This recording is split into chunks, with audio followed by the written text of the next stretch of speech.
are you looking up tonight? Mulling under the moonlight.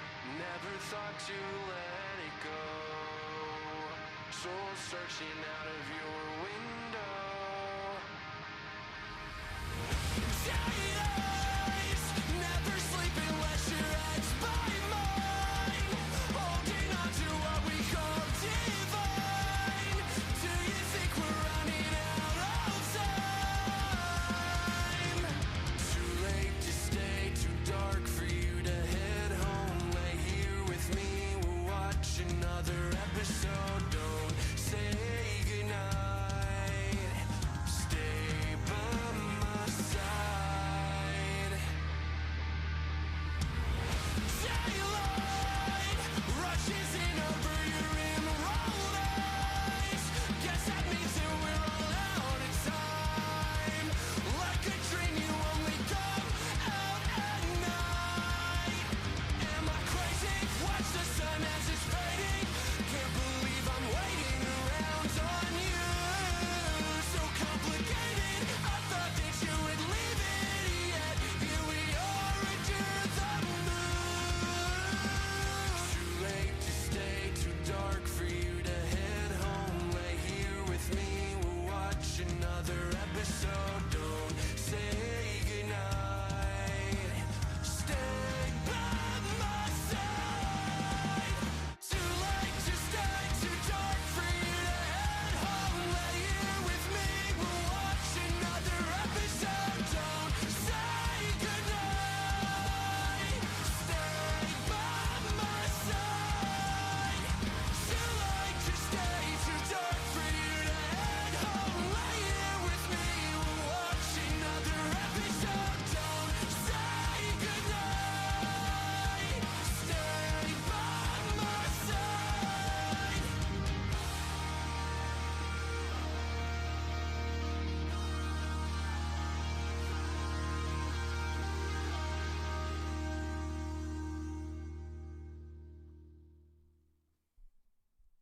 Hello, guys, and welcome to. Let's get some blue lights on, shall we? Another, hopefully, exciting installment of Touchline Talk coming at you every single Tuesday and Friday early afternoon. In today's installment, we didn't do a post-mortem after the Monaco game because I've got no interest or desire to do post-mortems after Champions League phase games, funnily enough. So maybe we could touch on that today as a general point of conversation. As always in these shows, we will deviate, go off on tangents, have a general Q&A and that sort of thing, hopefully addressing some interesting topics, as we always try to do on this channel and indeed this show. Make sure to leave a like on the video because it's free and it helps support your boy. If you want to go one step further, we're going to be talking about reactivism today. I do have Nobbins merch. Link is always in every single video description. The war on reactivism. Look, it's a brain going to war because the war on reactivism is an intellectual battle. We're going to be talking on that a lot today, hence why I'm wearing it today, because couldn't quite believe some of the stuff that came out following that match from certain City fans. So we'll be touching on the madness that I would consider some of those takes to be. All in due time, all in due course, of course. So how are we all doing? It's not Christmas yet, mate. It's October. Don't think it's Christmas, KJ. Thunderstorm says, I'm disappointed at the draw, but we have to move forward. God is my protector says hello. We got REP. I'm more upset about how VAR was handled than the performance. Sometimes the team scores a worldie, you hit the crossbar multiple times. It is what it is, says Fenway. Hello, Jafir. Hello, Strawberry Cheesecake. Hello, KJ. Hello, Abhishek. Hello, Ariman. Ultimate. Horrendous penalty decision. Yes, Nico's foot was high, but he won the ball and there was little to no contact. Interview described it as Nico almost hit Dye's face with his chin. I'll just talk about this briefly because I don't really like to talk about refereeing decisions on this channel, as you guys know. I will also say that when I was asked this question the other day, you know, like, did you think it was a penalty? The first thing I said was, well, first of all, City shouldn't be having to rely on the referee to make the correct decision because we know that sometimes referees are a bit stinky and we had a number of opportunities to win the game. So it is on us in the first instance. but just very briefly on the whole, was it a penalty, wasn't it a penalty? And yeah, Nico shouldn't have done that. I guess my question to it would be, is it, because it's given for like a high foot, isn't it? Now, is it a high foot, or is it more so the fact that the head is a low head? Does that make sense? Does that make sense? As soon as Dyer makes that move with his head where he goes low to it, the referee is basically saying that it is impossible for Nico to do anything in that situation to win the ball back off Dyer if he's giving a penalty for what Nico did, because Nico ultimately wins the ball, doesn't he? So he's basically saying you can't do anything to win the ball without me giving a penalty. That doesn't seem right to me. That's all I'm going to say on it, though. I'm not going to get bogged down in whether it's a penalty or not. It probably objectively is. Subjectively, I feel like it's a silly thing, but it's not an interesting point of contention for me to really touch on that much. And I've still not, because I've still not actually investigated this. Apparently, I was told that this is a thing as well. You get what I mean, though. You get what I mean. Like where does it get cut off? Where does it get cut off? If I'm stood up and a foot connects with my face, then yeah, that's obviously a high. That's not for me because I'm 2'3". But for a person of a footballer's height, if they're stood up and the boot hits them in the face, and yeah, that's going to be a high foot because the head isn't low. Whereas if the head's low to the ground, at what point is it just a normal leg or like a normal knee? Like if I crouch down, or if a footballer crouches down and they get kneed in the face, is that a high knee or is it a low head? Do we need different terms? Do we need to coin different terms in football? Low head. Could we make it trend on Twitter? That's probably going to take us into a different realm. No, let's not do that. Yeah, so that's it on the penalty. Weird one, but I don't really... whatever. Whatever. Okay. But we can all agree it's contentious, controversial. Blah, blah, blah, blah. So how did City play in that game? We briefly went over this following the Watchalong, but we didn't do it in extensive detail, maybe for like 30 minutes after the fact, but it was like a lot of back and forth and stuff, like a lot of emotional stuff maybe. So let's maybe sort of get into more like how did City actually perform overall, because like Haaland said that he thought we played like well in the first half, but not happy in the second half, and he was very frustrated. And now there's been like a debate of, was Haaland right to be frustrated? What was he right? Did City actually not play that well? That sort of thing. I mean, Haaland's a winner, so he's obviously going to be frustrated with dropping points, particularly given the game he had, where he did like everything right. His job was done. He scored the goals, low probability goals as well, like certainly that header, for example, he made that into a really high probability goal with his amazing finishing. In isolation, it wasn't a very high chance. So he did everything he could do. So he's well within his right, to be angry, to be frustrated, to be mad, to be fuming. What's the term where you lose your rag? I can't recall what the term is. Your head loss, that's the term I'm after. He's fine to have head loss. Chill. I do feel like a lot of that was during the heat of the moment, and it's the right thing to say after the match, but I'm sure that in like the dressing room, whatever, like Guardiola will be saying to the players like, look, ultimately, you played well. And that's my conclusion as well. The context is that you are going away in the Champions League to Monaco, who are currently in the upper areas of Liga. So they're not like farmers or whatever. They're also not PSG, sort of like in this middle ground. So it's not going to be, it was never going to be like a properly easy game for City. Is the first thing to say. I did predict a win. I think I predicted 2-1, but it was never going to be like this really easy win where City were going to win like 5, 6, 7, 8-0. Like it was not going to be a battering. That was never going to happen. It was always going to be a relative challenge because, again, it's Champions League and it's away from home. And City were by far the better sides. Defensively, we did limit them to basically nothing. Their first goal is not even a chance, is it? It is ridiculous. It's absolutely obscene how good that finish is from them. There's nothing that our defenders can do. There's nothing that Donnarumma can do either. And he's like a top corner specialist as well. There's nothing that he could have done to save that shot. And I don't think there's anything our defence could have done. I don't think he's ever going to score a goal like that ever in his career again, to be honest with you. I think someone told me that he's actually more of a centre-back the midfielder or wherever he was playing. I can't even recall. I think he was playing in central midfield, wasn't he? He's apparently more of a defender. He's never going to score another goal like that again. So that is unfortunately one of those situations. And I don't even know how you can prevent that goal from going in, to be fair. I can't blame any City player for that. We've touched on the penalty situation. The only other chance they really had was when they had that ball over the top and Balogun just like fluffed at it. That was their only true chance in the game, and they were at home. Conversely, look at all the chances that City created. We obviously scored 2 goals. We hit the crossbar a number of times. We forced a number of very good saves. I think City created more than enough to win the game, particularly given the context of it being away from home in the Champions League, not against shit opposition. I thought the performance was good. I thought there were lots of good individuals who played well. So I don't really have a problem with the performance.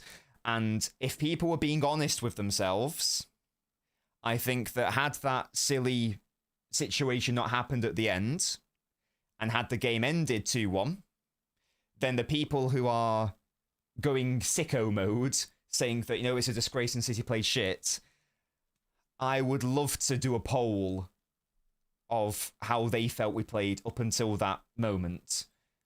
I would wager money that they all felt that we played well up until that one little moment, which cannot define the game. And this is the difference between performance-based analysis and results-based analysis. I don't know if I can be convinced that the people who are now saying that the performance wasn't good enough and was shit and blah, blah, blah, blah, blah, would have said that, were saying that rather, up until that penalty moment, which, as we've just discussed, is a bit of a weird outlier for a number of reasons. Whether you want to say it was an individual error, whether you want to say it was from either the player or the referee. I'd be very interested to hear from those people. Yeah? Did they think that just before that? Did they think that when the free kick was being taken? Or did they rapidly change their mind when the penalty was ultimately given? I would assume it's going to be the latter rather than the former, because I don't know how you can watch that game and come to the conclusion that City were bad in the game, that City were poor, that it's the same errors that are cropping up from last season. This was a night and day performance compared to a Champions League game from last season.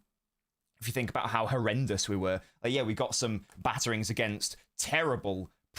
Let's talk about shit opposition. I'm not being funny, but they were terrible opponents. Bratislava and Prague, was it? Where we beat them 5-0 or something insane. Now they are clubs where you are expected to absolutely trounce them, whether you are home and away. No disrespect, that's just the reality.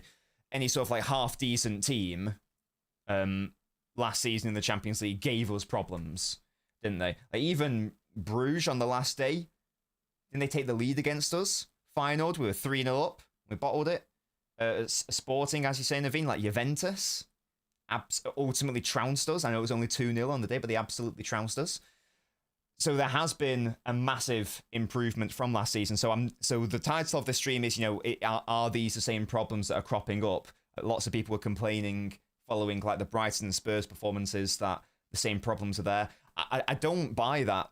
I don't think that's fair. I don't think that's reasonable. The problems of last season are not really, certainly not to the same extent as this season anyway. There were fundamental systemic flaws in City's off-ball and on-ball approach for a lot of last season. Now, I would argue that there are different concerns that I have with our off-ball approach in different games. Against Monaco, it wasn't one of them, because it wasn't like we were conceding imperious chance after chance after chance after chance against them. That's not what happened, ultimately. We didn't capitulate when that equaliser went in. Shortly thereafter, we went on to control the game and generated a lot of chances again. And as you say, Fireborn, I think that's fair. If that goes in, if that 1-1 happens last season, then who knows what happens, and then City drop off. And we saw it against Sporting, we absolutely battered them, and then the first goal goes, and then all of a sudden it's this mental situation where City find themselves getting destroyed by an Amorim side, which is incredibly embarrassing. Was incredibly embarrassing at the time, never mind in hindsight, given how horrendous he's been at United. So I just disagree that there's any notion of the same problems as last season if you look beyond the surface. If you literally just look at surface level and you go, well, last season we were conceding late goals and this season we're conceding late goals, therefore the problems are the same. If you want to just look at the surface, that's fine. You know, that's fine, but it's wrong.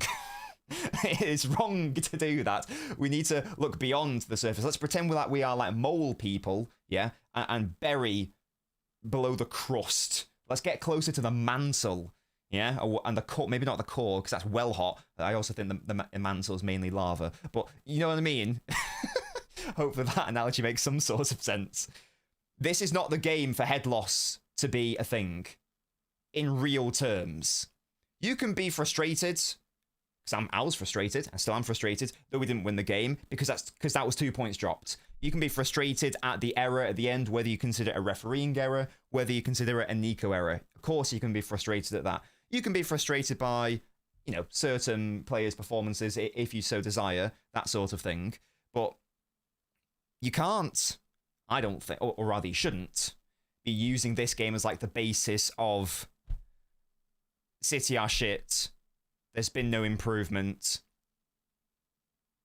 this player needs to go, that player needs to go, that player needs to go, that player is useless, City still haven't sorted themselves out. That's not reasonable, I would suggest. That's anti. That's like anti-analysis. Do you get me? Odd situation. I've not really understood the reaction to it. In the wake of the match on this watch-along, I don't know how, to be fair, there weren't actually that many people in my live chat. There were a couple towards the end, but it was mainly people saying that other people saying, like online, for example, about like Savio should be sold. And like Savio was shit. That is not a normal reaction to that match, guys. That is weird. That is really odd. It's also just like wrong, before we even talk about the wider context.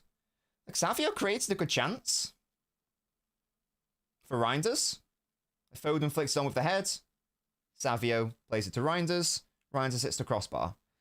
So it's not even like true to say that like Savio did nothing when he came on, because he literally did that. And that could have made it 3-1 had Reinders converted that effort and wasn't lucky to hit the crossbar. So the idea that he didn't even do anything when he came on is stupid. First of all, no, it's not stupid. It's wrong. It's just objectively incorrect. It's not, you know. But even if we take that away, let's pretend that didn't happen, and let's pretend that he offered nothing at all. But let's pretend that one moment didn't happen, even though it did, and there was a very good chance that was created by Foden Savio. Let's pretend that didn't happen for a moment. How does that correlate to the really weird circumstance in the 90th minute? How are they correlated? If someone could please explain to me the line of logic between those two, that would be ideal for me. We're ignoring the chance that Savio created. We're pretending that he offered nothing going forwards. Not true, but we're pretending for a moment. Didn't do anything detrimental on ball. Didn't like give it away in like a terrible area. Didn't put City under any pressure. Didn't get himself sent off. How is that related to this the moment of insanity, whichever way you look at it, in the last minute? How is that related to the fact that their goalkeeper was very good in respect of saves and we were unlucky in respect of hitting the crossbar? What's the pattern? Well, the answer is these are rhetorical questions. And I'm sure you guys noticed there is no pattern. It's odd. It's odd. And this is interesting, so I will address this. He didn't want to leave us for Spurs. That's false. Head's gone. That's false. He's literally going to sign a contract extension. Sadly, this is fake news. He didn't want to leave for Spurs. What is true, however, clearly, what is true is that people now have it in their head, incorrectly, that they don't like Savio because of the whole Spurs saga. Now, whether that's because they erroneously believe that he actively wanted to leave and they think he's some sort of traitor, that's one side of it. The other side of it, and Blue Locks just mentioned it there, is that they were desperate to get in an alternative, and now they're not happy about that.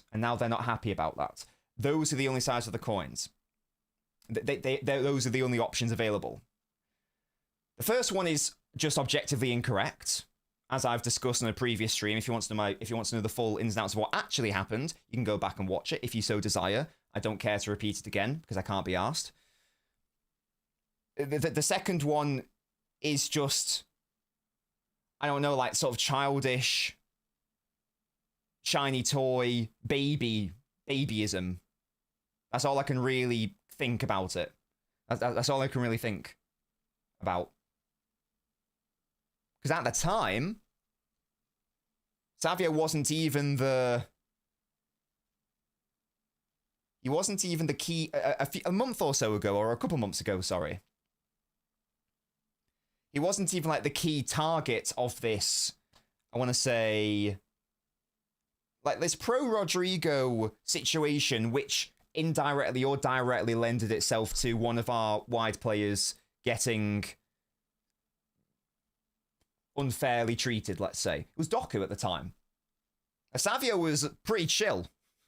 Savio was pretty chill on that to a lot of City fans. In fact, it was the opposite. It was get rid of Doku, keep Savio. So lots of people were actually supporting Savio and in favour of him. They didn't understand the move. It's actually Doku who was getting a lot of hate. It was like, can we not just do that instead? All of a sudden now, Doku actually performs well, proves these people wrong. So now they have to shift. So now these people have to sort of rationalise their, I'm going to say, I don't know if hate's the right word, but it's close to it. Their misgivings onto another target. Because now you can't focus it on Doku. Well, you certainly can't over the past few weeks because the performances have been there. So you know you look like a not right if you do that. So you have to pivot. And now for whatever reason, Savio's become that new target. I say whatever reason, but we know the reason. It's because people don't understand what happened or don't care to understand what happened. And they don't like reality. Or they desire this new shiny toy so much who is not even like performing that well for Real Madrid this season. Oh, but Nobbins is not even playing. Okay. So. And that's my problem. How? I don't think it is. Fight the war on reactivism. Savio played really well last season. In his debut year, came in as a 20-year-old. When people following the Monaco game are saying that he needs to go and he's shit and he should be sold, what you're basically doing is revealing yourself to be anti-intellect, anti-analysis, and pro-agenda and pro-partisan, is essentially what you're saying, because the two are not synonymous. The two cannot be correlated. Makes no sense. It was like when I love bringing this example up because it's so it just summarizes everything for these people. Last season, Feyenoord 3-0 up. Foden comes off the pitch, 3-0 up. We draw the game 3-3, and I got someone in my chat saying that Foden let us down in the game and should have done more. That's your conclusion? That a player that came off at 3-0 up was the problem? That's an interesting take. This is not too far removed from that. This is very similar to that. It's very odd. It's very odd. I don't know why people are so willing to give up on a player who was very good in his debut year. No, I keep saying I don't understand, but I do understand. It's because most people are idiots. I keep forgetting that. I do keep forgetting that. Yeah, that was the one. I think he was the one who said it anyway, Ultimate. He said a lot of mental shit. I think that was the case. I think so anyway. I think. Yeah. We're not going to be doing post match analysis. We're not going to be doing results based analysis here. We're not going to be leading by partisan. We're not going to be unfairly treating players I guess, is the take. Because I know for a fact that these people are also desperate. They're desperate for, like, Doku to, for this form to end. And for, and so that they can go, you see, it was just a purple patch. He is shit, let's sell him and bring in this player who doesn't particularly offer anything else to the squad. I guarantee that's going to happen. I already saw it against Monaco. Like when people are saying, like, Doku's apparently back to being shit now. Okay, interesting. Could it not just be that he was getting doubled up on? And that Monaco were actually very good at defending the wings? And then what Doku was doing was actually creating space for others in the midfield? Or creating space for Nico O'Reilly out wide? And that's how both goals were scored? Huh. Watch that Nico O'Reilly assist again. And Foden as well, to be fair. But like, look at what Doku and Foden do. Look at how they drag the players to them to give Nico O'Reilly so much space to put that cross in. That's good work, but it doesn't get noticed. So yeah, did he like light the match on fire or whatever? No. But people are so desperate. They're so desperate to hate. Very odd. Very odd. It's not like we're dealing with... If Doku was signed, and also indeed Savio was signed as these, I don't know, mid to late 20s players who come under the pretense of being world class, and they underperformed for a number of years, then it would be fair and reasonable to be very, very critical of what they were doing.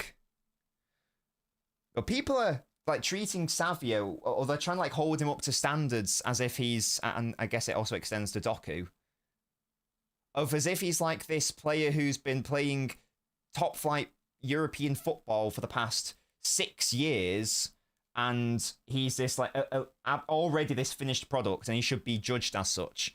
Like, if you're doing that, that's very weird.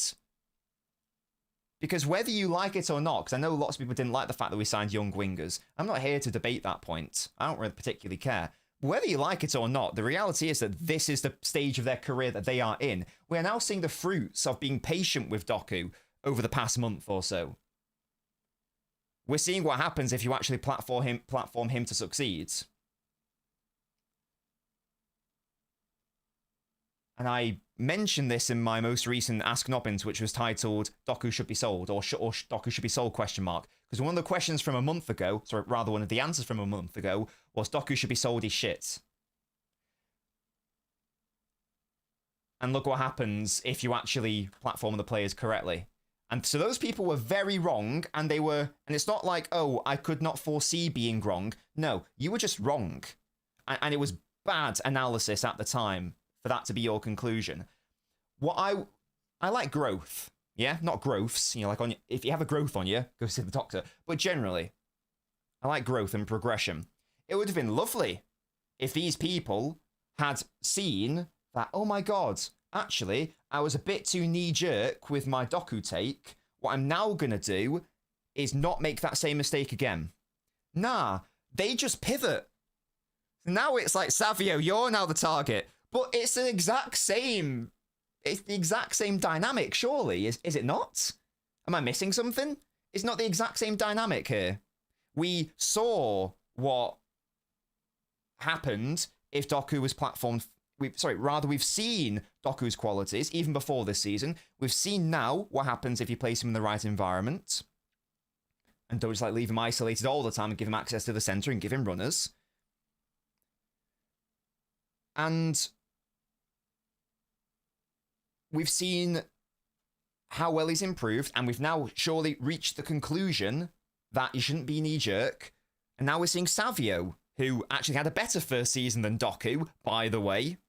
And a better first season for the vast majority of our wide players under Pep. I'd maybe even argue the best, certainly given the context and the circumstance. But they aren't... But instead of learning from that and going, maybe I should be more patient, less knee-jerk, and not ignore everything good that happened, nah, I'm going to just pivot and say, now my target is Savio, and you're now shit, and now you need to be sold. There's no growth, there's no learning or understanding. And I'm going to keep defending Savio, and I'm getting echoes of Foden last season, where people are just going so far the other way and deciding to ignore everything for the purposes of being incredibly anti-A player. And they're reaching unfair conclusions, Feyenoord example being one of them. And there's no thread between points. And it's the exact same circumstance here. There is no thread to that Monaco performance, drawing the game, and Savio's performance. There is no thread therein.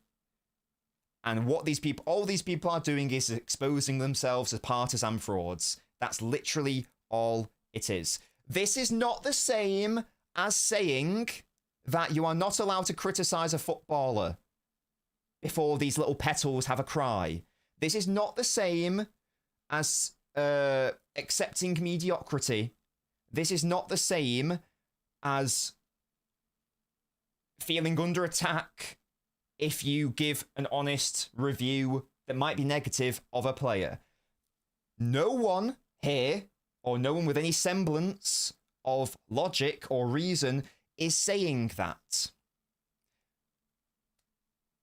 But that's not what these people are doing. If it was reasonable criticism, then that would be acceptable, obviously, because, again, no one in their right mind is saying that you can't criticize a player. When I say that we should back our players, that is because that is your job as a fan to do that. You are supposed to, and backing means you want them to succeed.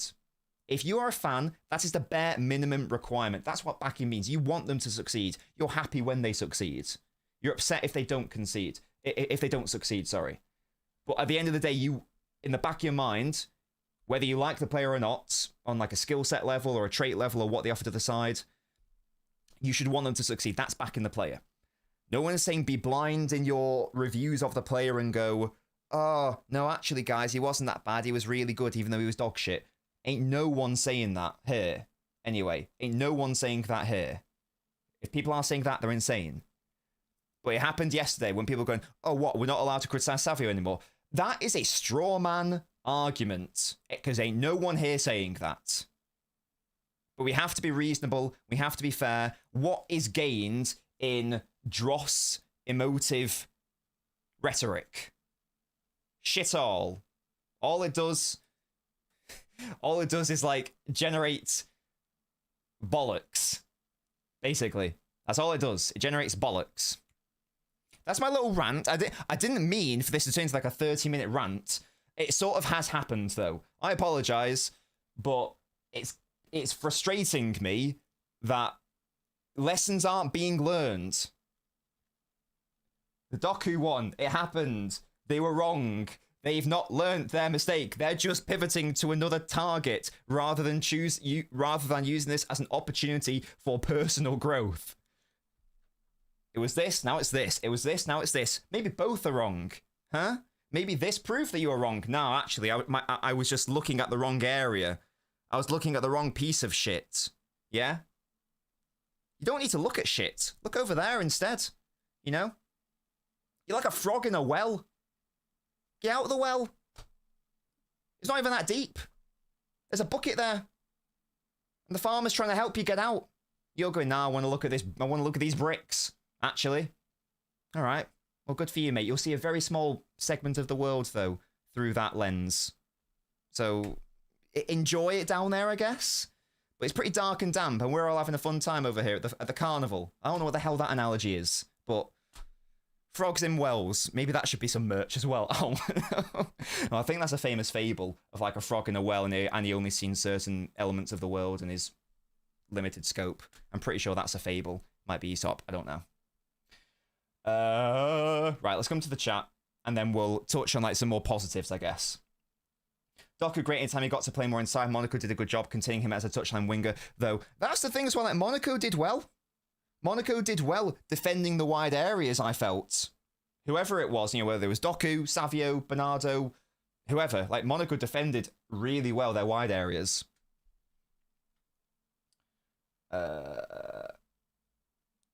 Medical advice from Nobbins, yeah, big up. Wait, family, what? They're channeling hate, yeah, I don't disagree. They'll call it having standards. This is another one of these conflated statements, isn't it? I don't know what this means. What is standards? When people say, I'm not like willing to let the standards drop or whatever, like what are these people actually saying? Because like, what is the standard? The standard can only be within a particular seasonal context. Last season, for example, we had so many issues in respect to squad building, and we had so many issues in respect of injuries and just like the broader context. It's meaningless to say that the standard is to win the title this season because there was no world we could have won the title after Rodri's injury, given the poor squad building that followed. It was a meaningless thing to say that people were just parroting. I don't understand what their point was. What is the standard that has apparently dropped? I don't know what it is. Are they talking about the standard of the players? Are they talking about like what fans should be expecting? The standard isn't to win the title every season. The standard can't be to win the title every season. That's impossible. Like, name the club that wins the title every season. I mean, PSG win the title every season since they got taken over. Now, the standard might be to compete for trophies, obviously. I think that's fair. But I think these people have in their heads that if you don't win the title, you don't win the Champions League, then like that season is, by definition, a failure. Now, that can't be right. Because that would mean...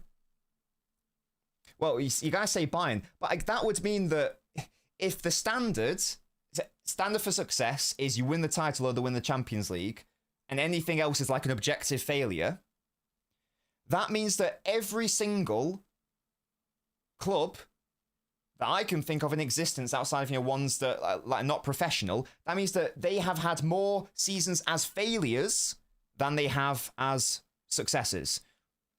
Real Madrid has had more seasons not winning La Liga than they have had winning La Liga.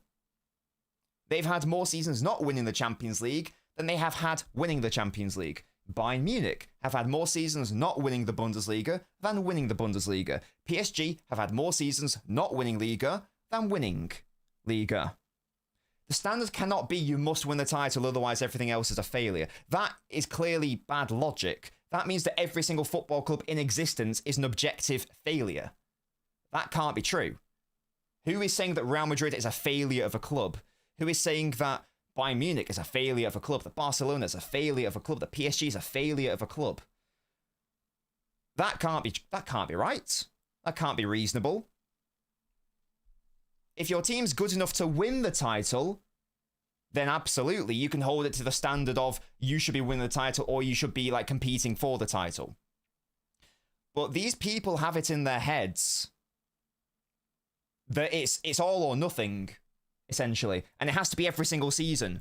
And you must win it every single year. Otherwise, like, I'm not interested. And it's been a shit season, 0 out of 10. Not interested. There's no room for any, like, remote positives about, like, competing for it or growth or whatever. It would be interesting to have a conversation with these people one day. I think someone just said their standards are, like, relative. Yeah, and yeah, definitely as well. Definitely. And it's got to be relevant to the context of the squad that you have. This team is not as good as the Centurions. It just isn't. So they can't be held to this same standard that doesn't exist. Because a Centurion Standard is a unique event. Where does it end? Are we saying that once you get 100 points, anything below 100 points is a failure because now the new standards have been set? Are we saying that anything after the treble year is a failure because the standard is now, what, you won the treble? That's now the standard. That's the gold standard. Everything therein is going downhill. It can't be how it works. Because how many times has this club like broken football records? You can't break a record and then go, right, that's now the standard. That can't be how we think about football, surely. And if people do think about football like that, then you're going to be very miserable for the vast majority of your career as a football fan. Because teams don't win the league and don't win the Champions League a lot more than they win it. Otherwise, you are literally in, I don't know, the definition of what a Farmers League would be if you're winning the title every single season. Now, I still accept there is a bar, obviously. Like if City got relegated last season, or something mental, like they finished mid-table, then yeah, that's obviously not good enough because the standards right now for City, based on like how much has been invested into the squad, based on how much our players earn, based on how much fans are expected to pay, blah, blah, blah, blah, blah. The standard has to be, being a very good side and competing for the highest honours. That is the standard, competing for these trophies. So long as your squad is able to do that. I know we're not talking about United here, and this is distracted. I told you guys we would go on tangents. Hopefully this is still an interesting conversation to have. Let me know if you want me to move on. Just like touching on United for a second. When Gary Neville says, this is Man United, that is an arbitrary thing to say. That is a damaging thing to say. Because by saying that, by upholding the standards of Man United, of what they were in the 90s and noughties compared to what they are in 2025, these people think that they are, I don't know, like these are the flag bearers and they're in the right and everyone else is wrong. And like, this is like the bare minimum requirement for this is Man United. That is so not helpful. Because they're not that anymore. This team that Man United have, the hierarchy that they have in place, does not exist anymore. This is Man United. No, it's not. That was Man United when you were at the club, when you were growing up or whatever, when they were winning everything in the 90s and the noughties and the early 10s. That was Man United, but football is cyclical and you can't be at the top every single time. It's damaging to say this is Man United, because it's not. Clubs go through cycles, and you can't hold yourself up to these standards which are now impossible to achieve because of the state of play that you are in right now. It's annoying me.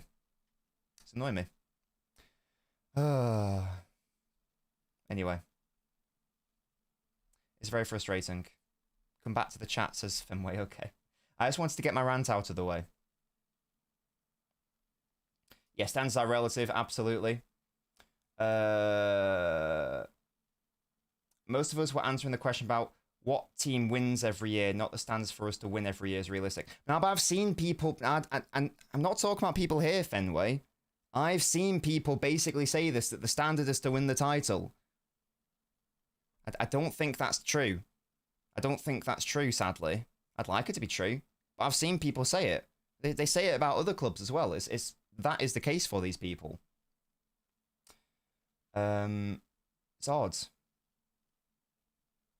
very odd.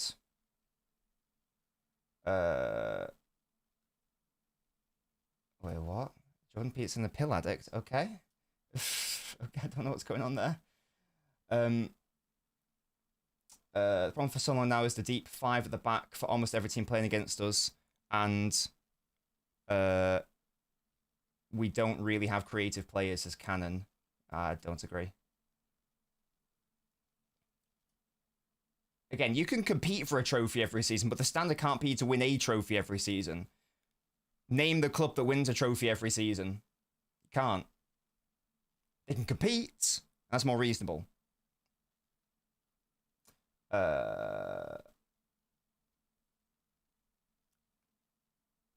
are these people that think like this? I've seen them. I've seen them. They exist, guys. Trust. Hello to you, Clark. Why is that La Liga guy screaming, we've been losing money? I thought City were in the green. Because he's an idiot. Look at Barca in the dark cycle. Yeah, football is cyclical and entitlement mindset. It is that, definitely. What are the standards of City this season, seeing games through? I can't see us competing at the levels we compete at like the Centurion season. I see us being at par in 26, 27. I think that our squad is good enough to compete for the title. So that is the standard that I am setting. I think that we should be competing for the title. I think that is reasonable, and I think that's fair. Sadly, AK, I have to deal with a lot of these people, so I guess ultimately I care. Do I think we'll spend in Jan? Not unless like not unless like players go, I guess. Probably not.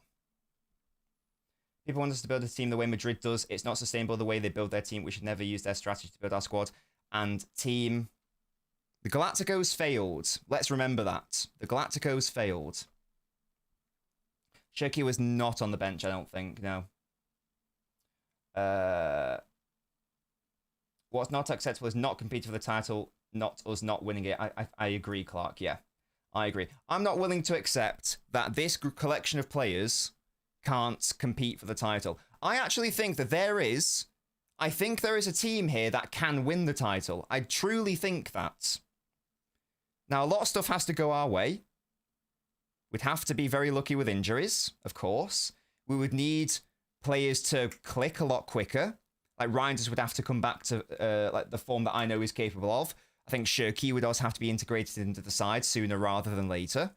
But I do believe there is a team there that can win the league and can certainly compete for it. And if we don't compete for it, I'll be very disappointed.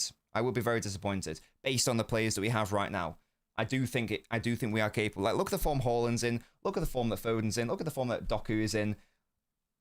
I don't know who else. We still need Rodri to come back, obviously. I think it can happen. I don't see why it can't. I don't see why it can't. That's a lot, Reddy. Are you sure? Are you sure? Maybe when I have time, Ken. Maybe when I have time. That is the key as well. Yes, I do definitely agree there.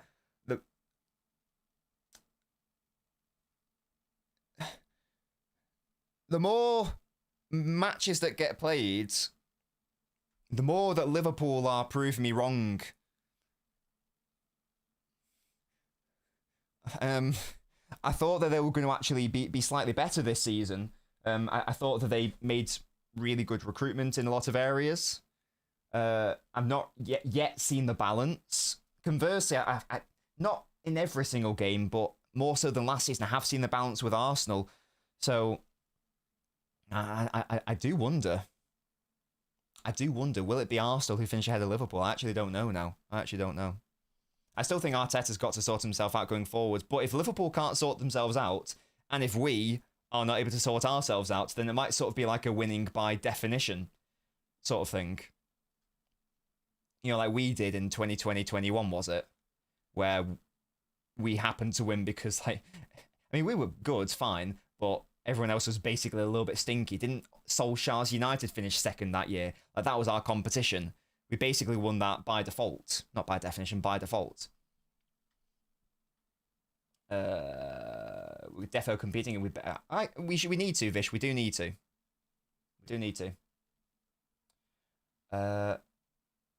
The Arsenal game really made me hopeful. The willingness to adapt and not get battered was nice. Indeed. That was one thing. So, like, I didn't get to react to it. It's very annoying. So, there was, like, as I was, like, clicking the end button, I put it in the Discord. There's too many messages have been put since, and I don't know if I'm going to be able to find it. It was just like touching on the Arsenal game. Like this person's comment confused me. That's just something that I want to have a brief chat about if I can find it. When would it have been? It would have been not yesterday, it would have been Wednesday, which was the 1st. What time did the match end? There we go.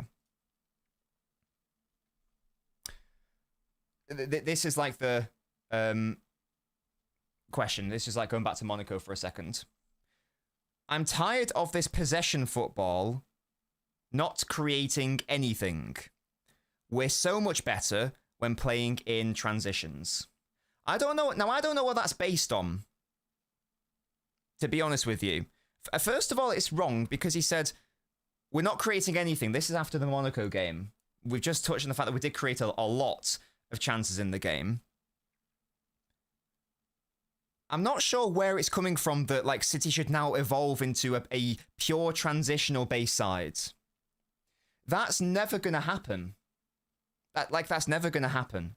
There's a difference between using the counter-attack, like City have always done, and being like this pure counter-attacking side. What you saw against Arsenal was not what Guardiola even wanted to do.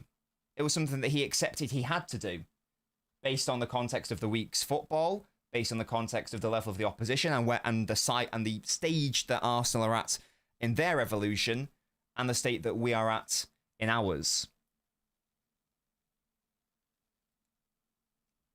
I wonder when people say, like, I want us to play transitional football, I don't think they mean they want us to utilize it. I think they mean they want us to default to it. I'm pretty sure, because we do play like transitional football a lot. City have always been like good at counter-attacking in the main under Guardiola. It's been a weapon, it's been a tool. It's never been the main source of threat. And I think that some people like want us to just pivot to that outright, and that will never happen. Ever. Nor should it happen. Because we've had a chat about this before. In recent memory, the only sides that have won the title, and you'd say that they are more defensive and reliant on counterattacks than not, are Leicester, who are a massive outlier, and Conte's Chelsea, who I believe is the only example of playing a back five, or back three, whichever way you want to look at it. And that was a very specific setup. The best teams in the world are not transitional sides right now. They're sides that can utilize it well, and I feel like we have utilized it well this season for the most part. I do think we have. But it's never going to become... We're never going to lose the possession-based football. That will never happen. The best sides dominate the ball. That happens. Look at every single top side right now. PSG dominate the ball. Bayern dominate the ball. Real Madrid, they dominate the ball. Barcelona, they dominate the ball. Liverpool, they dominate the ball. Arsenal, they dominate the ball. Everyone dominates the ball. They use transitions as weapons, obviously.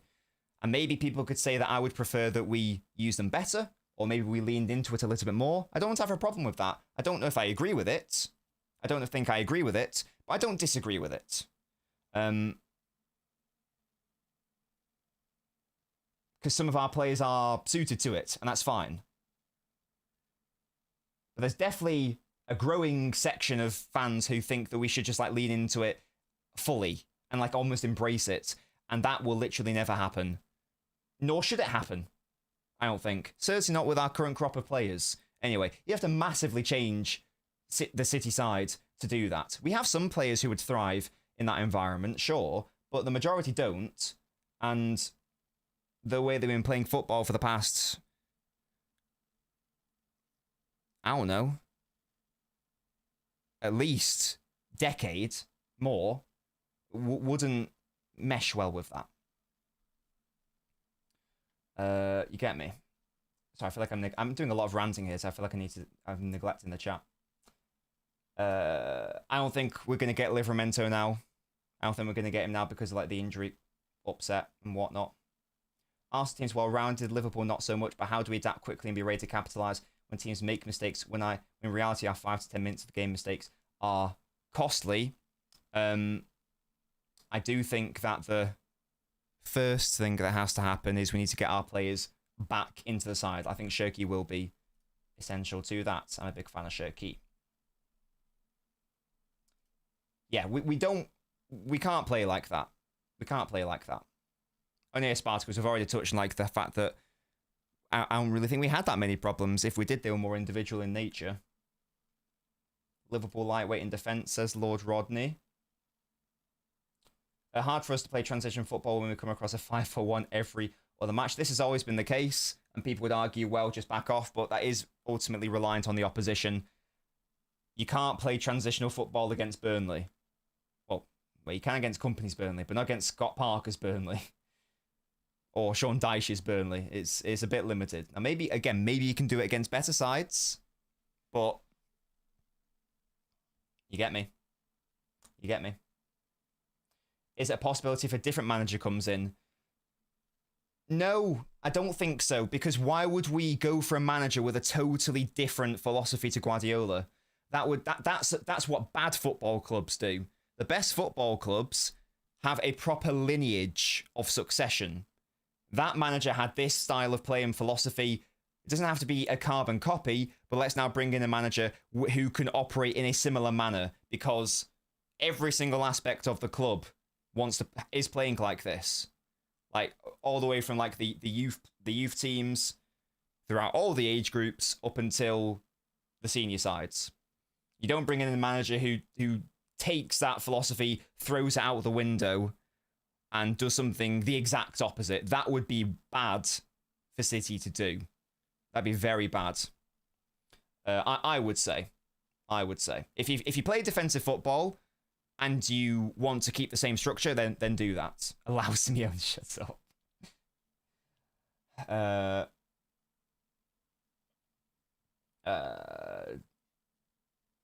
The football club has fallen off a cliff where they were 2 years ago. Well, City were, 2 years ago in the absolute highest peak of any English football club, I would argue. So there's a reason why I said at the time that we have peaked. What happens when you get to a peak of a mountain or a peak of a cliff? Pep would never ban his possession-based style, and he shouldn't. He should just reinvent it, says AP. Yeah, it will never get abandoned. Ever. Ever, ever, ever.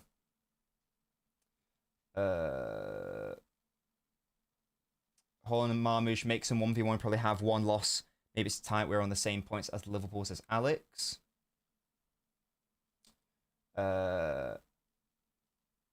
We should focus on building our backlines, says Cannon.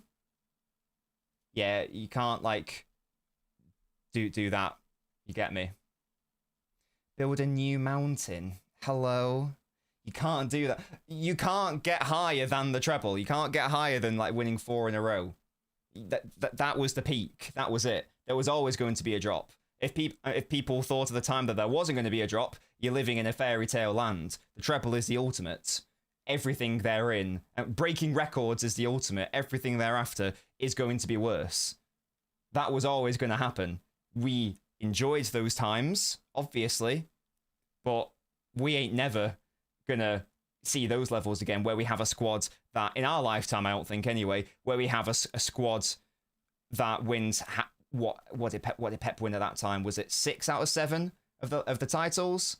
We had Centurions, record breakers, domestic quadruple, record breakers, like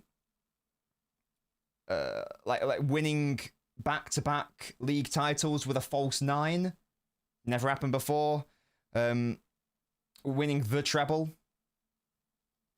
Doing 4 in a row. These are records. These are peaks. There's always going to be a drop. There's always going to be a decline. So, you know, the best... Not saying that we can't win titles from now on, but we do have to accept that the best times are behind us. We do have to accept that, I think, as fans, ultimately. I accepted it in 2023. When I was in Istanbul, I was like, it's not going to get better than this. This is the peak. As a fan. It's not going to happen again. It's going to be hard to find someone who can succeed Pep as well as Slot seems to have done from Klopp, says Fenway. This is why I'm very hopeful that Company can be that guy at Bayern. I'm very hopeful that's going to be the case. You know, he's doing very well with Bayern right now. We'll see what happens this season. It's looking promising, though. He's having a good time with Bayern. He does share a similar philosophy with Pep. Could be a thing if he's able to prove himself. Of course, that's got to be the case. But that would be a really nice succession if he illustrates that he's good enough, obviously. Obviously. Pep to extend his Vish. Don't know. You never know with Pep, do you? You never know. You never know. Yeah, that was lovely, wasn't it, AK? Is that ever going to happen again, realistically, where we dominate Real Madrid like that again? I don't think so. I think he's coming back after the international break. Don't you worry. Don't you worry.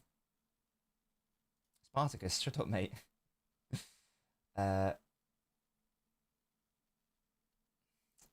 But isn't that because it's basically impossible? Like...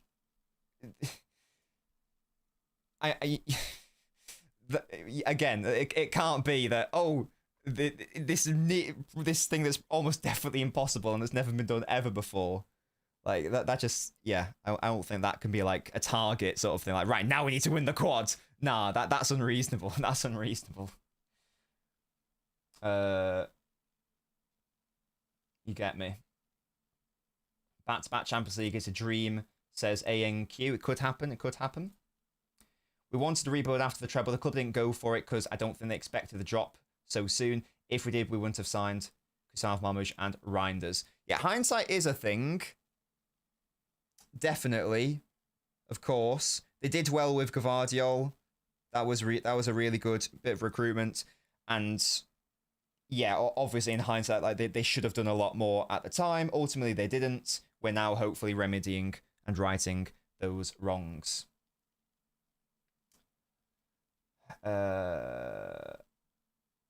Madrid are shit, says Spartacus. Yeah, fairs. If Calvin Phillips knew how to play football, we might have won the quad. That Newcastle game, I think that was like, we were almost like, was that the Newcastle game where we got knocked out that year? Am I thinking of the year after?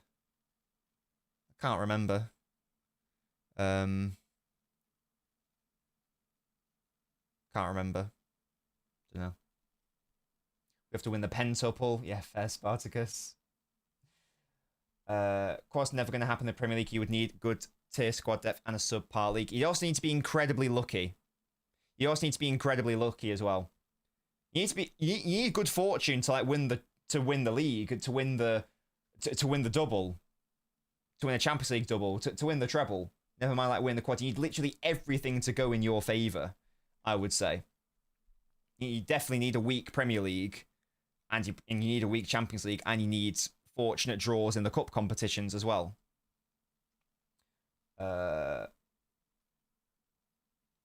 Madrid are a transitional team.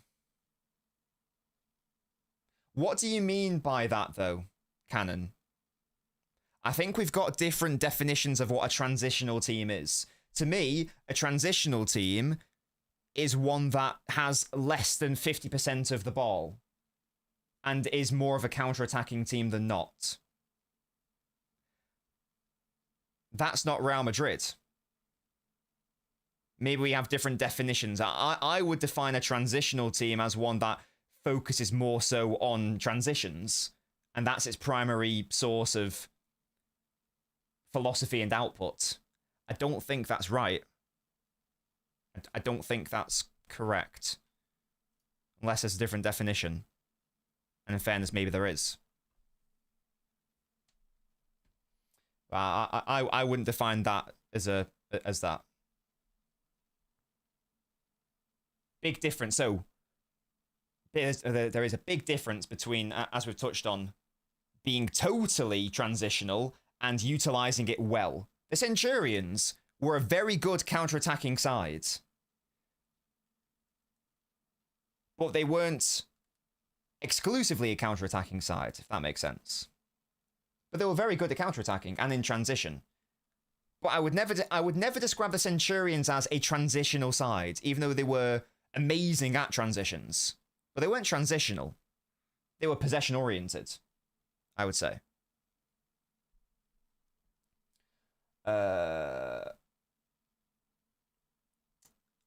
Big up to Alex. Thank you so much for the super chat, mate. Very kind. It'd be like comparing Yamal to Messi and saying it's not good enough. I think this was in reference to our young winger conversations earlier. Maybe from Alex. Just on Yamal. I think someone put it in the chat. I forgot to address it. Yamal has now created, I think, this idea in people's heads that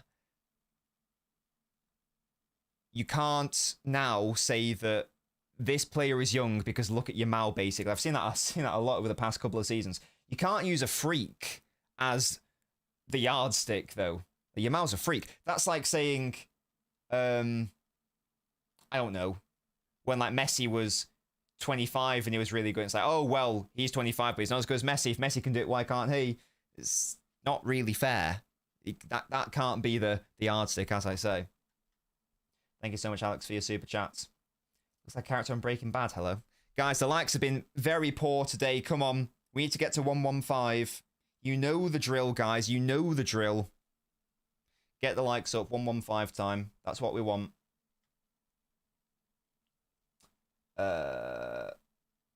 Yeah, and I would never describe the Centurions as a transitional side. Never, ever, ever. Never, ever, ever. No. Never, never, never.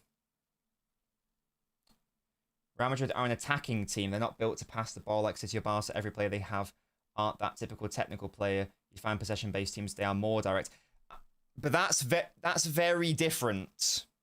Saying they are more direct is very different to saying they are transitional, I think. I don't think this is a point of semantics. I do think this distinction matters. The best teams utilize all forms of offensive play.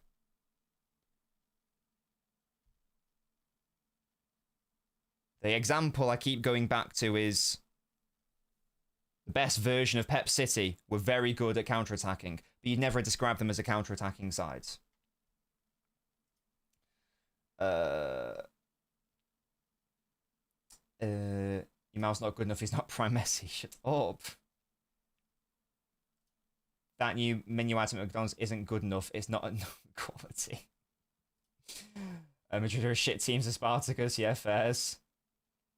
Oh, is it a Chinese proverb? Wait, where's that? Love that from you, Raphael.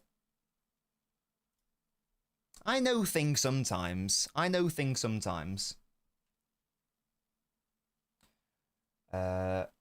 Madrid not built for possession nor for transition. They're built to be Spartacus, why do you hate Real Madrid so much? What is going on? What is going on? Are City lacking energy and desire to play? Nah. No chance. No chance. I don't even know if there's a tactical issue at City. Really? Certainly not based off the Monaco game where we played really well. No. Madrid play ball. It's only against the likes of Barca City where they don't play ball. Every time they played and beat Liverpool, they played a possession-based style. Yeah, they might be more direct than us, but that's not saying that they are and they might be more transitional. They might be better at it, but they aren't that. They aren't that.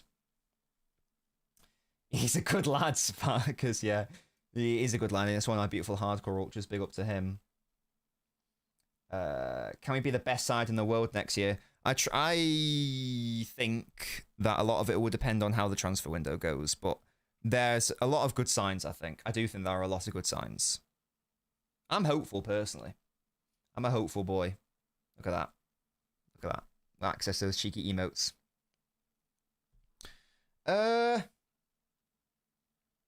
What should we talk about? What have we spoken about today? We've spoken about head loss.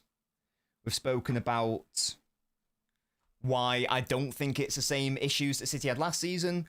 I've, for about 30 minutes, defended Savio. We've talked about the finer distinctions between what is a transitional side and what is a side that uses transitions well. No, we can't speak on Shirky right back Spartacus. Shut up.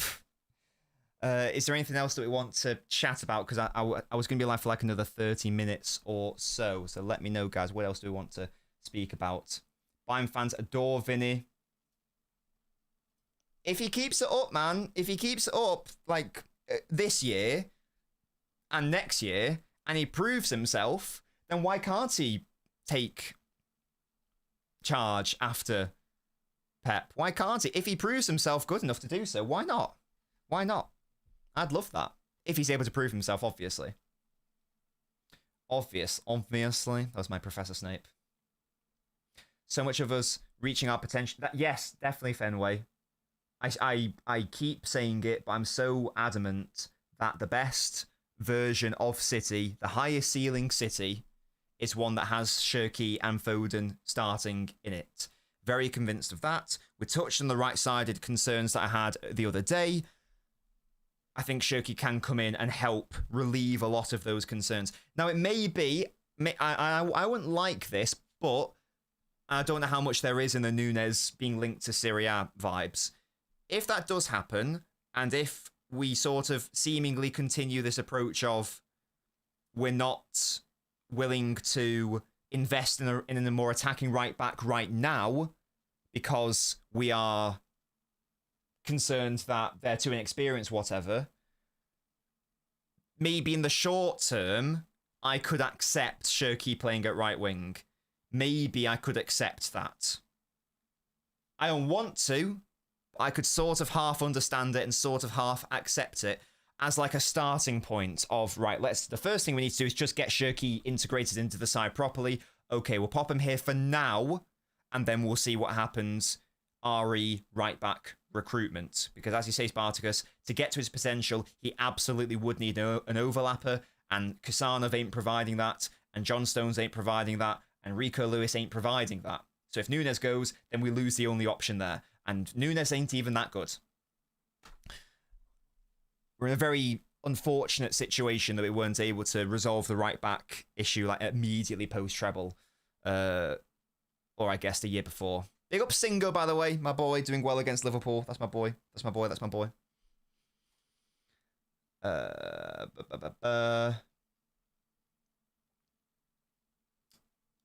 Looking forward to the match on Sunday. There will be a tactical preview on Sunday, Fenway. There, and indeed to everyone, there will be a tactical preview. So do make sure to join me for that. And by join me, I mean watch the video. I will. Who did Brentford play most recently? It was United, was it? I watched the second half. I don't think I watched the first half. I didn't get to the Etihad in time. I'll watch that again and then have a little cheeky look. This guy, Fish. I think Pep and Pep are introducing a more direct, high-intensity style. Holland get pissed that we lose in the last minute, but the team runs so much that around 80th minute they're tired and he's standing there, says AP. It is definitely, certainly off ball, it's more intense. So I do agree with that.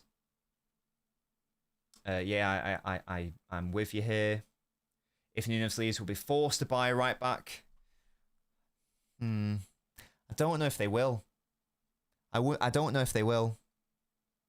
I feel like they're going to wait.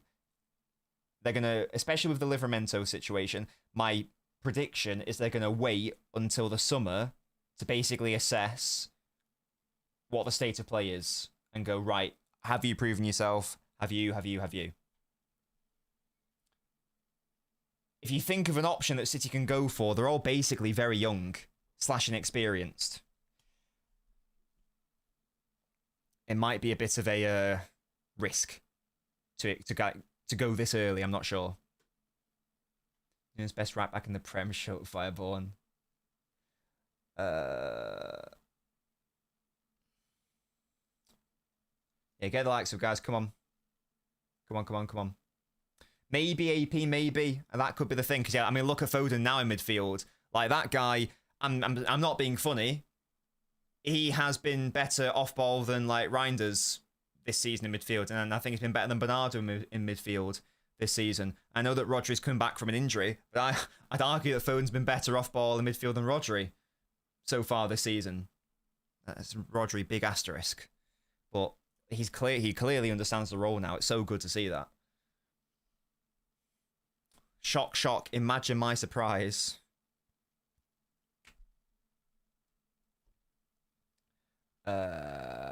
Calvin Phillips right back, this guy.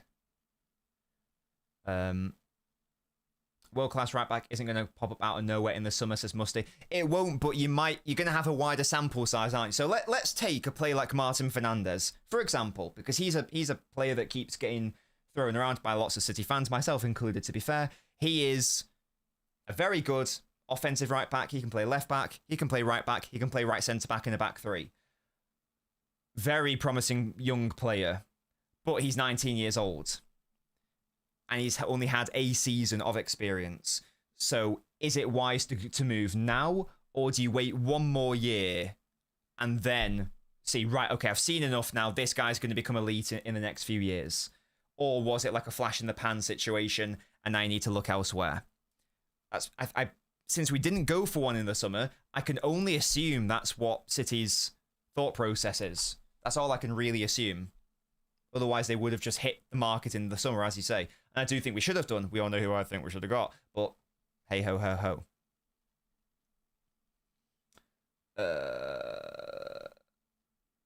He is an option, says Sachin, but he is officially a left back. I would rather just get a right back who's a right back. TBH. He can't move him out of midfield, Vish. He really shouldn't. Like, left central midfield, that is clearly his destiny.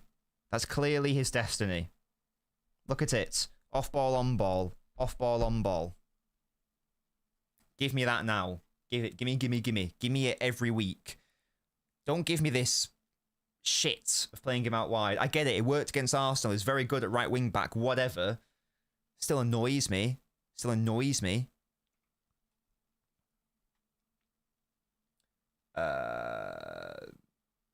How come we don't have a great right back prospect in our academy? I was going to say, imagine if Lewis had height, yeah. Rico Lewis with Nico O'Reilly's build. Can we, like, merge them together? Just to create, I don't know, like, Renico O'Lewis. Can we combine them?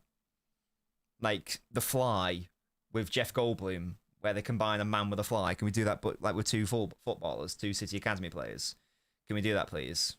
Thank you. So I think this has been like a positive. I mean, it's not been positive in respect to my rants, but I think this has been a positive stream in terms of like how City have been. The whole purpose of today's stream was to go, actually, we played well. We actually played well against Monaco. And I keep saying how I think that there is a team here that can win the title, potentially. Yeah, this was a shame. Hopefully his injury's not too bad, but lots of people are saying Van der Sar was great. I'm not going to disagree because I've only seen 22 minutes of him, you know, over the past 2 seasons or whatever.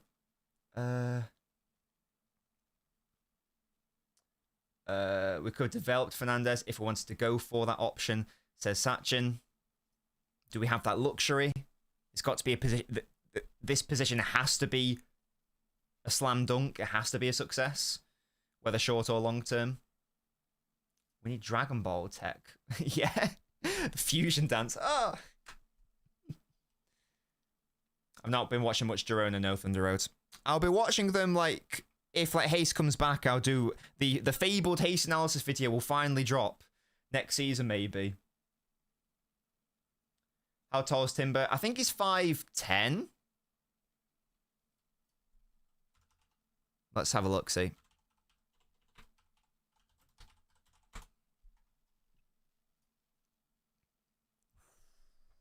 He's 5'10". Is that weird that I knew his height? Is that weird? I've clearly already looked at this before. Mad. I might be a stalker. I might low-key be a stalker, I don't know. Media is always negative. Yeah, we played well, man. We played well. Apparently Hayes and Bar have been smelly. Oh, I thought they'd been playing all right. You know? What should happen to Echeverry after the season? Do we loan him out again, says Lord Vader? It depends how well he does in his loan. Because if, like, next season, we haven't been able to properly integrate Shirky into the midfield, into the centre, then there's no hope for Echeverry to do the same either. So I might be tempted to loan him out again, yeah. No idea about Naipan. Not watched a single minute of Borough. A Borough fan I know is very happy with him. I don't know anything about him. With Naipan, we should probably loan him out one more time. Jesus Christ, Lusty. If I can't find a Livramento quality player, I wouldn't hate to find the right tactics to put Kusanov in that role for another season until he's ready to take over for Diaz. I can't have another year of not having a proper right back. I can't have another year of my right side having no support from the right back. I can't. I can't do that. I just can't do that. I need my right back to be contributing offensively to some degree. And Kusanov ain't doing that. And Stones can do that a bit better. But Lewis ain't doing that to the degree I need it to either. I need a player. If I don't get a right back next summer, by next summer, I don't know what I'm going to do. I'm gonna throw my shit. I'm going to throw my shit all over the floor, yeah? And rub all your noses in it. That's what's going to happen. Yeah, that can't happen for me. Surely not. Echeverry's not been playing. Well, we need to give him a better loan then. Stones did play it right back, yeah. Yeah, it was fine. Didn't do anything wrong. He played in... It was, well, from City, we haven't even touched on like how City played. It was a 3-1-6 from City, basically. So they played a back five. We outnumbered their back five with a front six. That makes sense. That's fine. Stones was all right. Yeah. Can't remember him doing anything wrong, necessarily. Obviously didn't offer any right side of support. But, yeah, it was all right. It was fine. I can be a right back to Strawberry Cheesecake. Yeah, why not? Next window is going to be insane.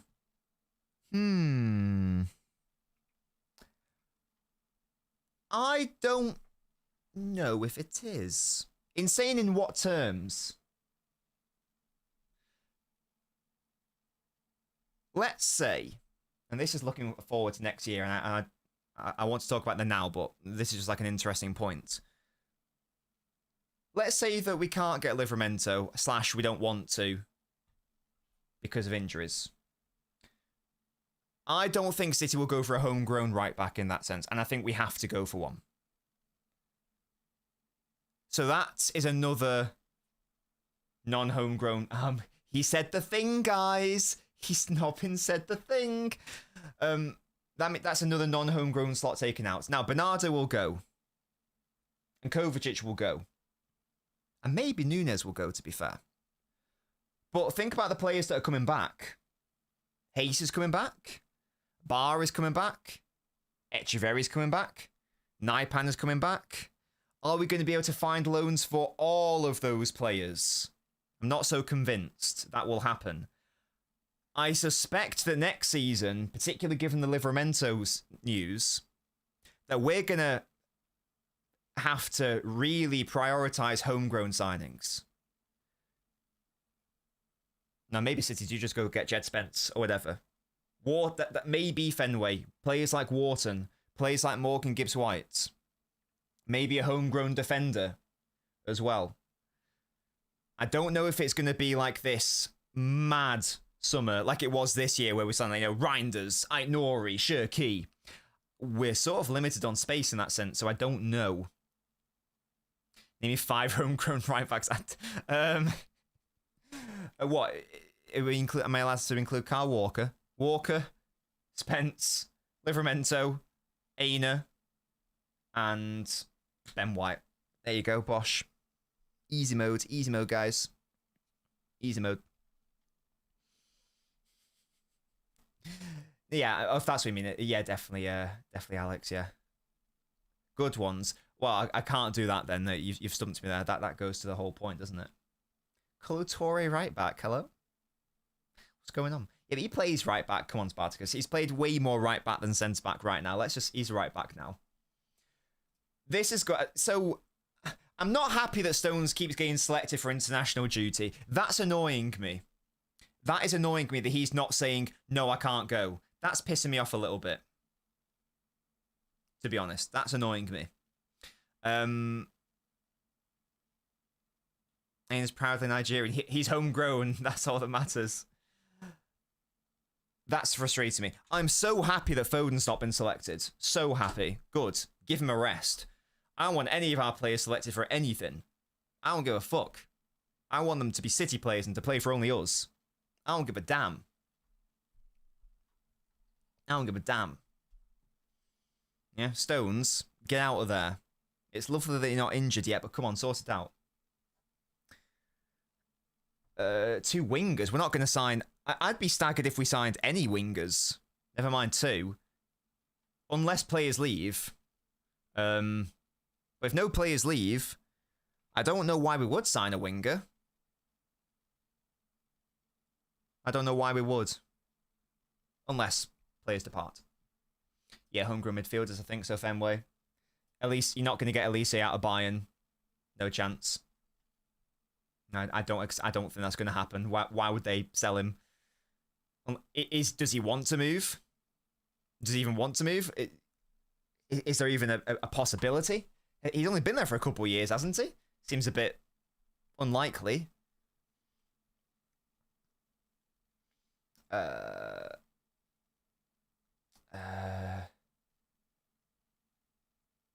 up Mukasa.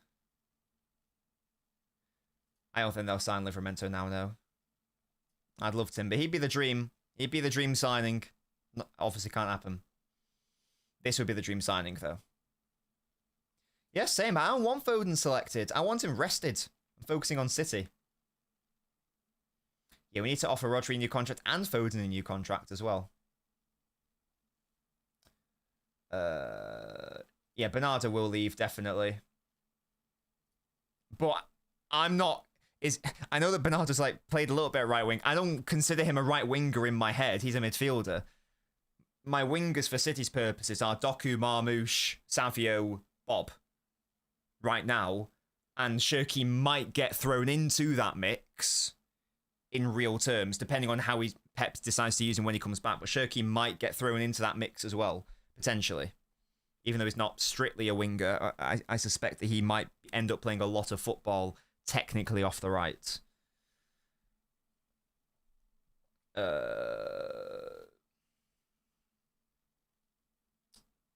Yeah, oh, that'd be lovely. Company, in 2 years, it was at the end of next year, or not the end of this season, the season after next.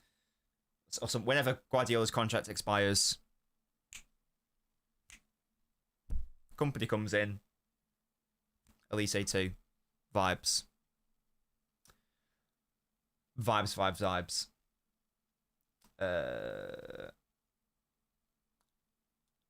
Pay it for Elise and Kunde and then midfielder. That won't happen. Shirky is the Bernardo replacement, says Brendan. Interesting. We can sign 1 or 2 midfielders at right back and a ball playing defender for next year, says Alex. I don't know if that much activity is going to happen. I can see maybe two senior incomings. I don't know if it's going to be that many, though. Now, maybe... I get to spend on outgoings. Maybe 3 is a push. I think even 3 is a push. Viana has to get the Foden Roger contract sorted. We can't afford to even think of letting them go. No, we won't. They will definitely stay. There's no doubt there. There's no doubt in my little baby brain. That's the thing. That's what I mean. I don't think so. We know we all know we need a right back. We will need another midfielder if Kova and Bernardo go. You will need another midfielder.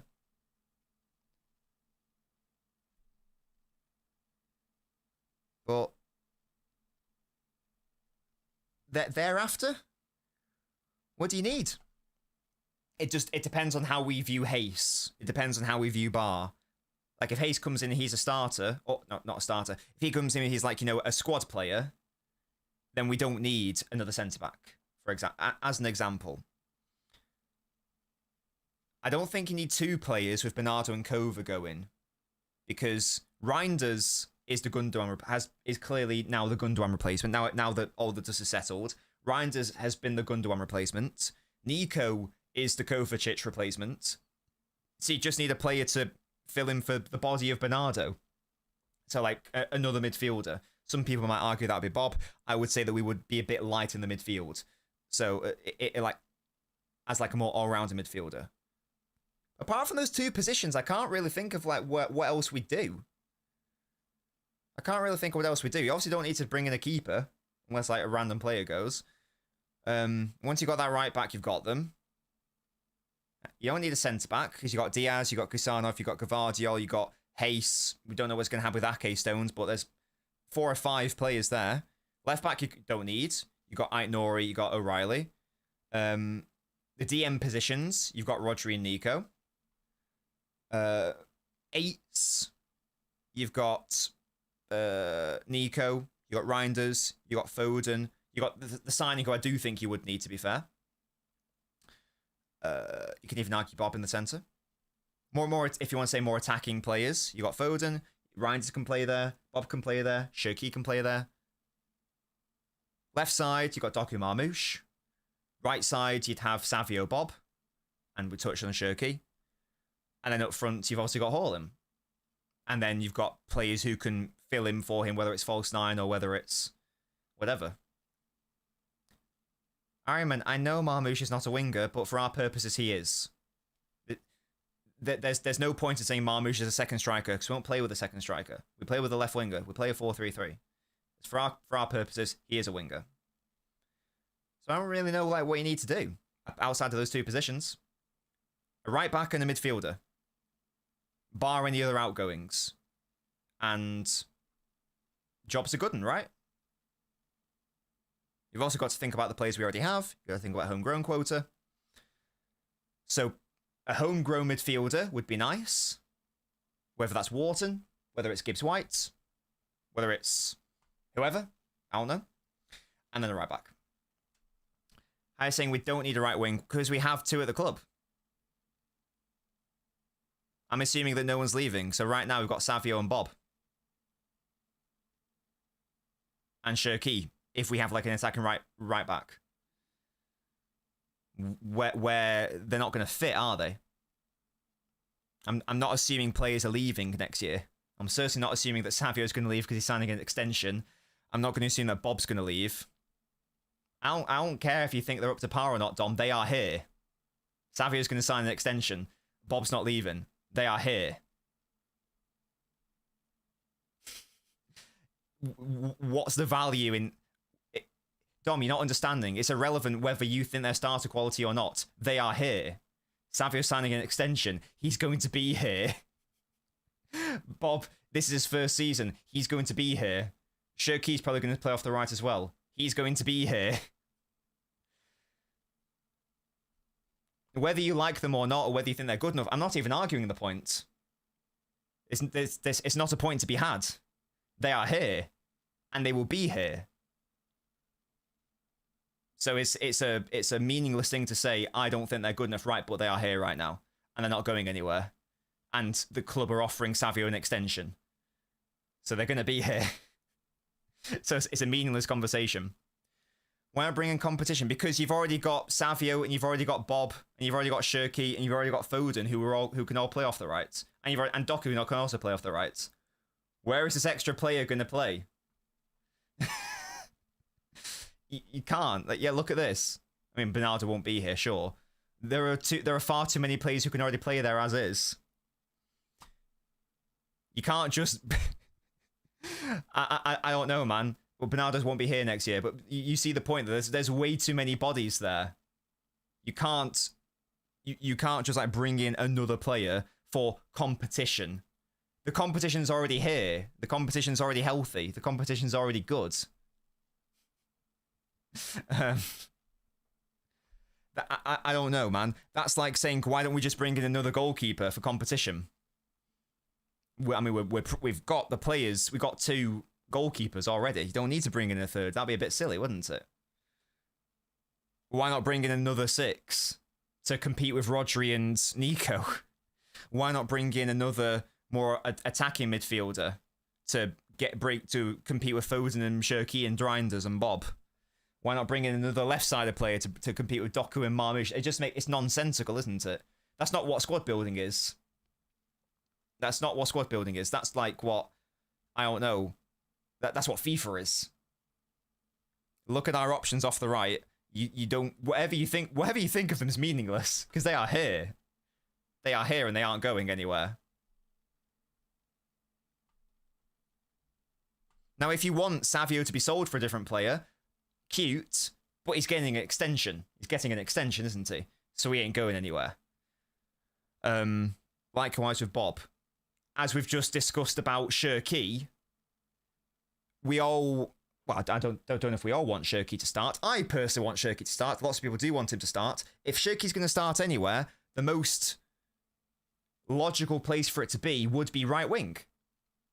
Right now, anyway. If you get an attacking right back as well, then that helps solve the right wing dilemma, because now all of a sudden you've added at least 2 more players who can play off the right to that collection, like naturally. Even though I don't want Foden to play there, Foden can now play there. As an example, Shirky can play there better. Bob can play there better. That's just by getting in a right back, a proper right back. So the knock-on effect is really positive as well. Unless we sell a winger, I've no idea where this winger is going to fit. The whole Rodrigo saga was entirely predicated on one of our players leaving. And that player who was going to apparently leave is getting an extension. Whether you like that or not is meaningless. It's happening. So yeah, I don't know why we would need a winger. And I'll repeat, where do they fit? Where do they fit? They don't. They don't. Whether it's left or right. I'd go even further. We can extend it to left wing as well. Where would they fit? Where would they go? There's a difference between healthy competition and a bloated squad. And that's what's happening right now. That's what's happening right now. But what do you mean mediocre? Shirky's not mediocre. In what world is Shirky mediocre? I'm not being funny, Dom. Is Doku mediocre? Has Doku illustrated that he's been mediocre over the past month or so? Since we've actually been platforming him for success? Has he? I don't want to jump to conclusions, but I would suspect that you are someone who did believe that Doku was mediocre. But he's clearly not.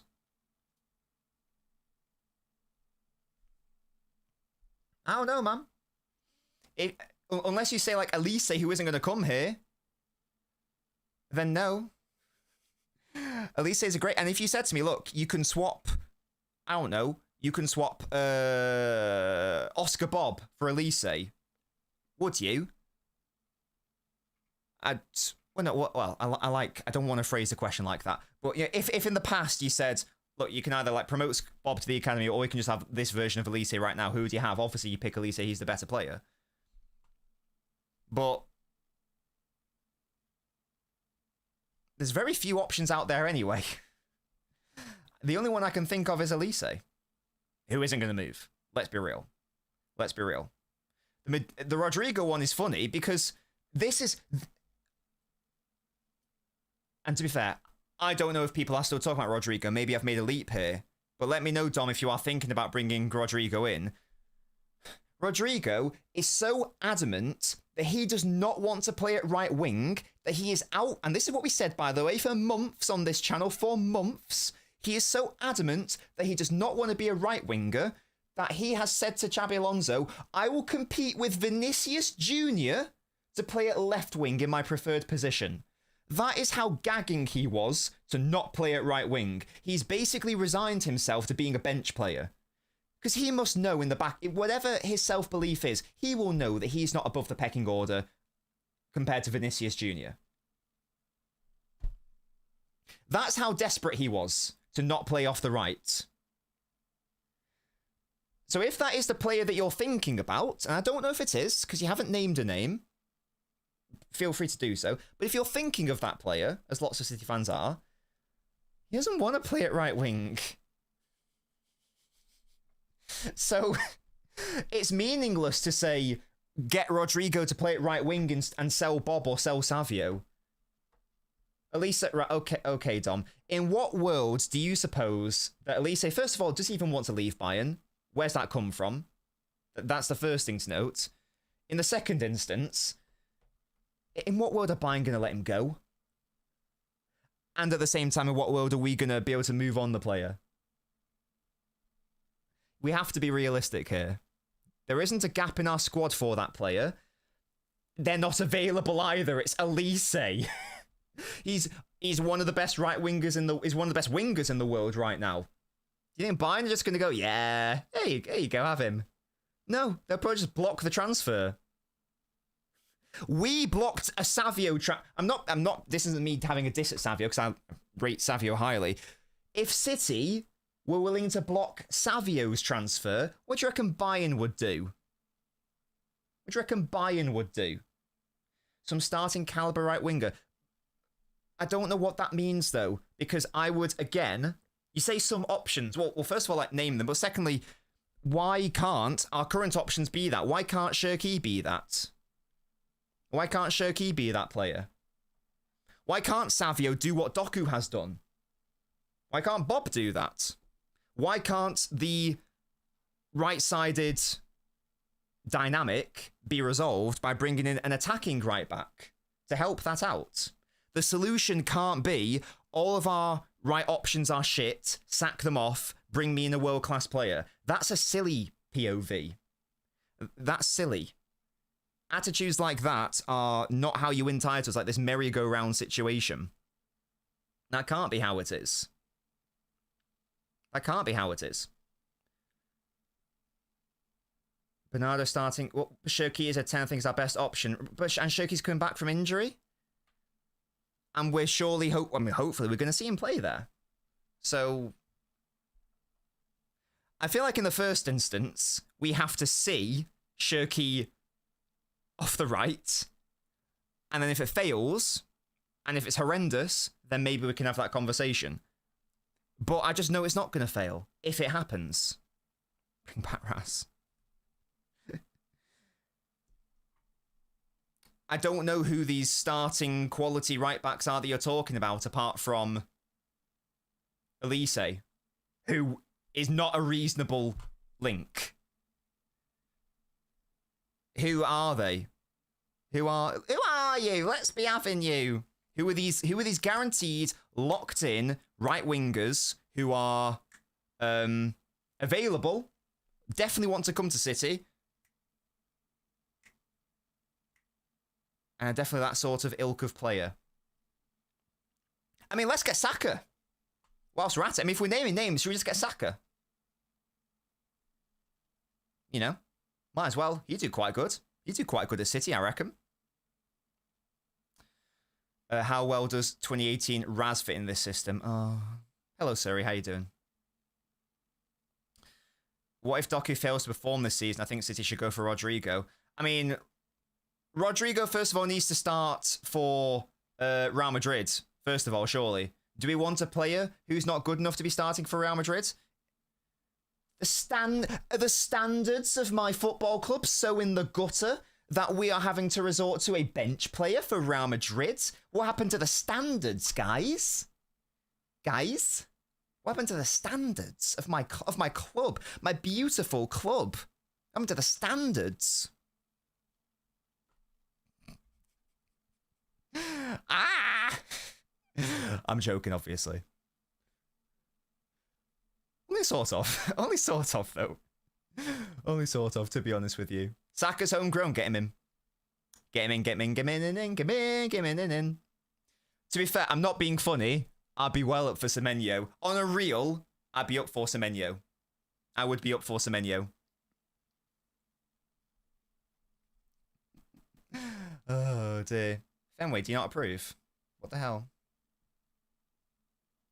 I'm homegrown, get me in, yeah, Fez.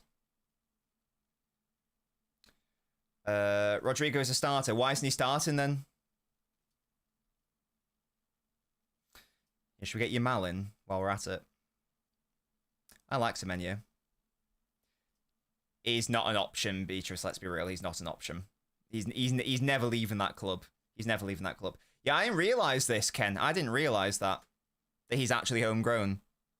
Because he represents... Is it Ghana he represents? I can't recall exactly what nation he represents, but he was like born in England. I'm going to look now.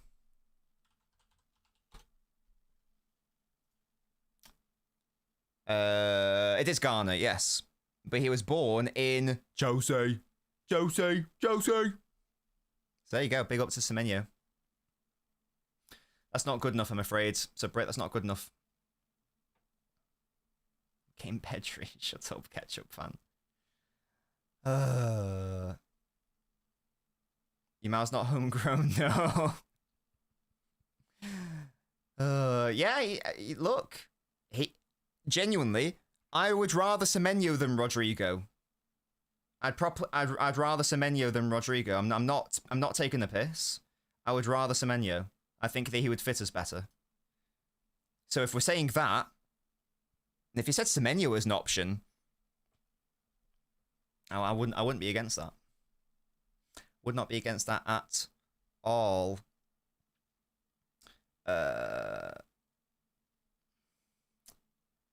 Semenyo's underrated in it. I don't understand why that's relevant, to be honest.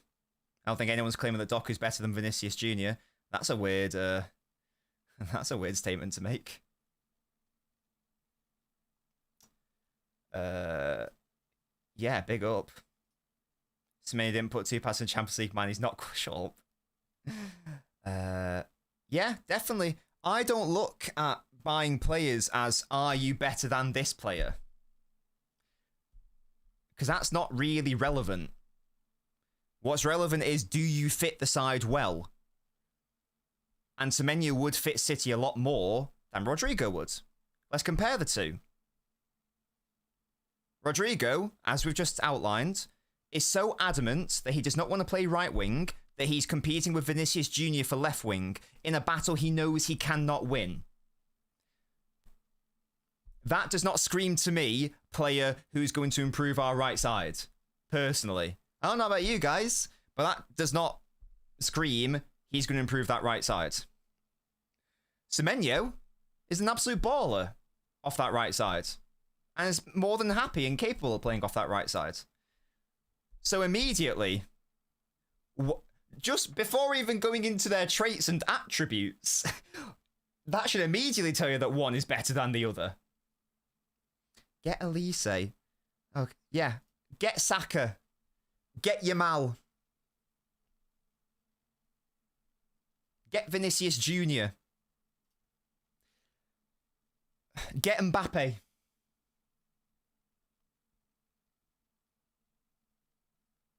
Hello? Hello? I saw him destroy Kirkez, sorry. I saw him destroy Kirkez. You can do all of it. Oh, yeah, get Bowen. Oh, dear. Very two-footed, yeah. And he's a tank as well, isn't he? He's a tank. Straight swap Semenyo Savio, deal or no deal? No deal. No deal. I don't like to think of my players like swaps like that. No. I'm backing Savio. He's my boy. I'm backing him. All of these players are my boys. All of these players are my boys. Get Yamal, I agree with that. Oh dear. No, but sub, we were just having the conversation of if you have to bring in a right winger. Oh, sorry, a winger. I don't think we should bring in a winger. I don't think there's the space for one. Jesus.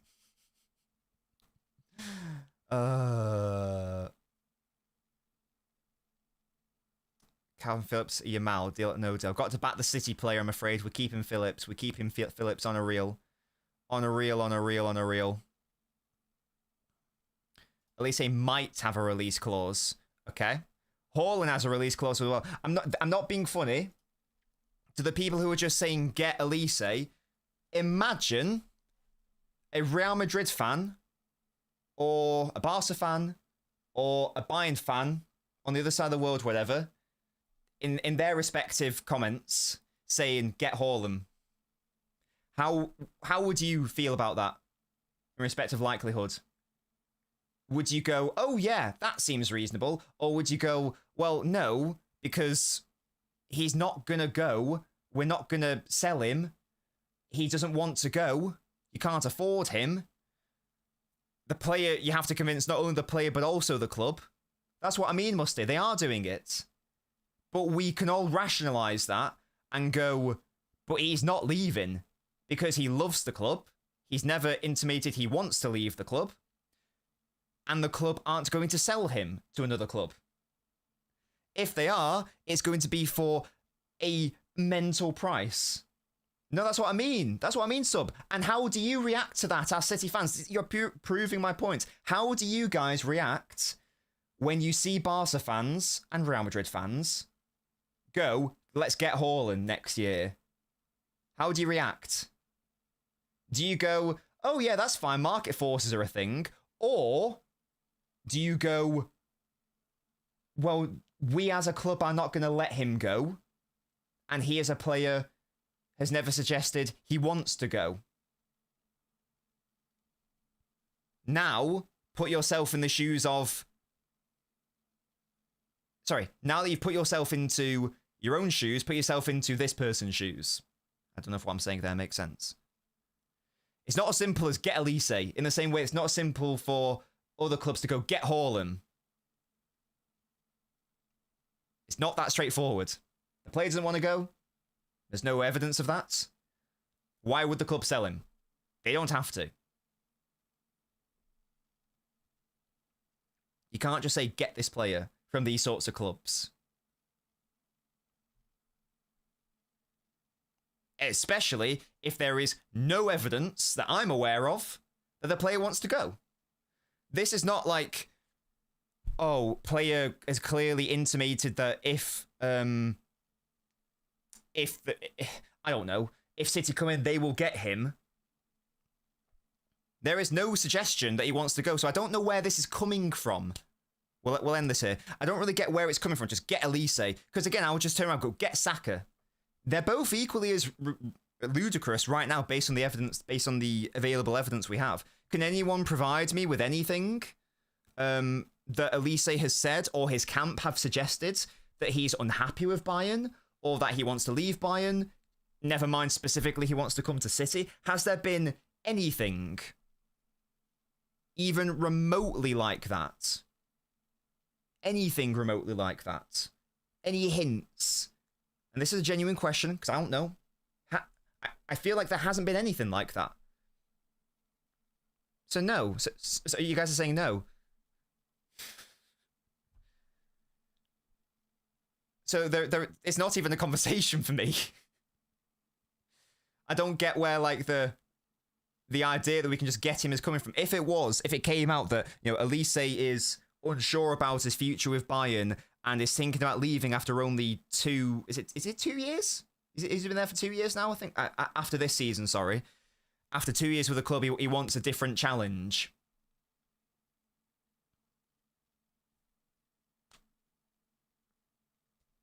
There's no evidence, is there? So until there's evidence, I'm going to treat it as... Until there is evidence, I'm going to say get Saka. Because there seems to be as much possibility. Or get Yamal. There seems to be just about as much possibility. There's been articles where I'm not being funny. What are these sources? Is this like ketchup or is it shit? What sources are we talking about? What sources are these? Are they viable or are they shit? Where is this news? Is it legit or is it shit? Christian Falk, isn't he a wanker? Ari, his sources and news. Isn't he like always wrong? Am I mistaking him for someone else? I feel like that's not legit. I feel like that's a clapped source. And I don't even know what's been said, to be fair. I don't actually know what's been said. There's based on what I've seen anyway, hardly anything to warrant, get that player. Let's... Tranquilo. Right, guys. I'm going to shoot off. God, I was only meant to be here for 90 minutes. I've accidentally ended up being here for 2 hours. Time flies when you're live streaming. There we go.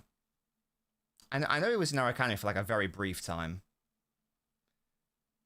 What we are saying is City needs someone who can deliver G&A besides Haaland.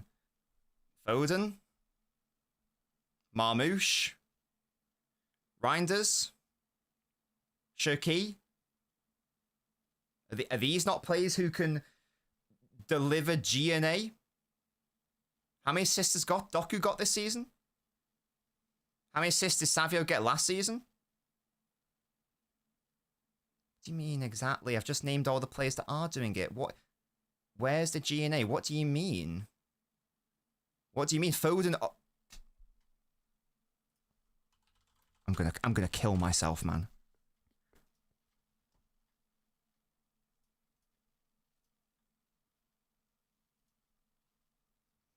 Foden has not failed to get double-digit goals for City since he broke into the team. In his worst season for City, he got 19. The season before that, 38. The season before that, 22. The season before that, 25. The season before that, 27. What do you mean, where is the G and A? This is a player who objectively provides it. What is happening?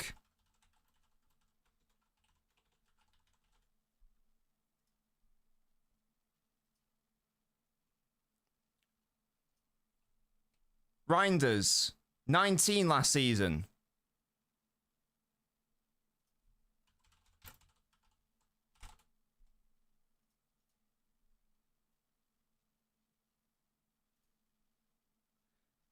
Shirky, 22 last season, 12 the season before. What are we talking about? What do you mean? These are players who deliver G and A. Savio in a debut season in a dysfunctional City side. 14.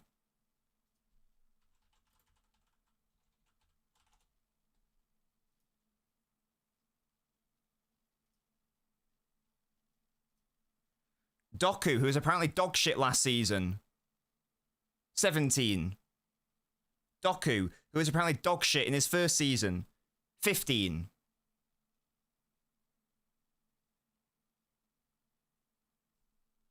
What do we mean? I don't understand. We have players who can do this, literally. I'm perplexed. I don't understand. What's going on? We literally have these players at the club. What's happening? Why are we lying? Why are we lying and saying that only Haaland is capable of getting G and A?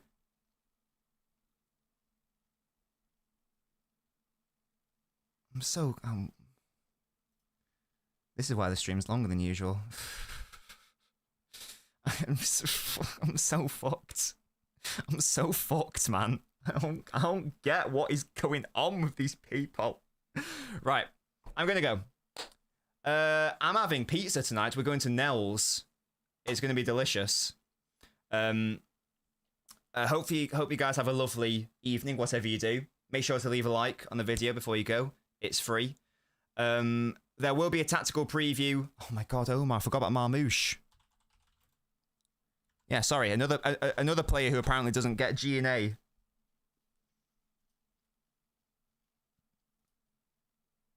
Last season, 9 for City. All season, 42. Wait, that can't be right.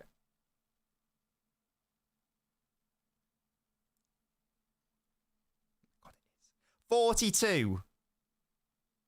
Season before that, 23.